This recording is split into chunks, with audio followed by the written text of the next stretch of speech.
Hello అండి. నమస్తే. మరొక తమిళ్ టు తెలుగు సాంగ్ గురించి తెలుసుకుందామా? అదేంటో కాదు, అందరికి ఎంతో బాగా నచ్చే 'మనోహర'.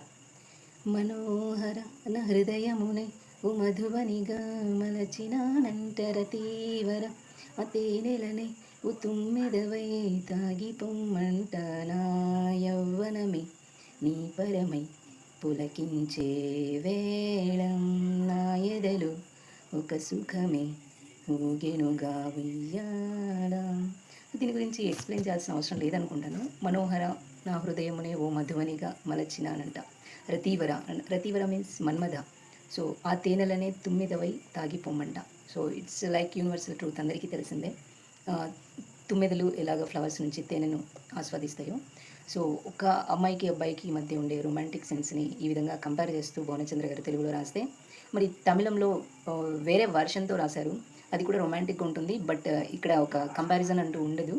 ఒక స్టేట్మెంట్ లాగా ఒక అమ్మాయి తన డీప్ ఫీలింగ్స్ని అబ్బాయి పట్ల వ్యక్తం చేస్తున్నట్లు ఉంటుంది.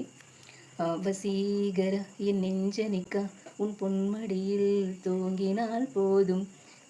ఏమంటుందంటే, నీ యొక్క బంగారు ఒడిలో పడుకుంటే చాలదా, నాకు అంతకంటే ఇంకేం కావాలి. If I could sleep on your golden lap my heart would be content. Next line వచ్చేసి, అదే కణం ఎన్ కన్నరింగా మున్ జన్మంగళిన్ ఏకంగల్ తీரும். సో జన్మ జన్మలుగా తీరని నెరవేరని కోరికలు ఇప్పుడు నెరవేరాయి, ఈ క్షణంలో నేను కన్ను మూసినా పర్వాలేదు అన్న ఒక స్టేట్మెంట్, స్ట్రాంగ్ స్టేట్మెంట్ ఇస్తున్నట్టు అనిపిస్తుంది. నానేసి పదుం శ్వాసి పదుం ఉందయవాలానే, బికాస్ ఆఫ్ యువర్ కైండ్నెస్ నేను I'm still loving and still breathing అంటుంది. అంటే నీ దయ వల్లే నేను ప్రేమిస్తున్నాను, ఇంకా శ్వాసిస్తున్నాను.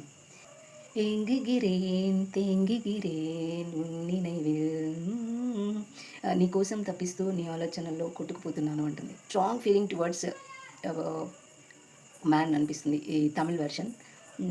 తెలుగులో ఎలా ఉంటుందంటే, ఒక ఒక ఫీలింగ్, ఒక స్టోరీ లాగా స్టెప్ బై స్టెప్ బాగా అర్థమయ్యేలాగా నీట్గా సరళంగా రాసినట్టుగా అనిపిస్తుంది. తమిళంలో అంతే సరళంగా ఉంటుంది, బట్ టోటల్లీ డిఫరెంట్ మీనింగ్.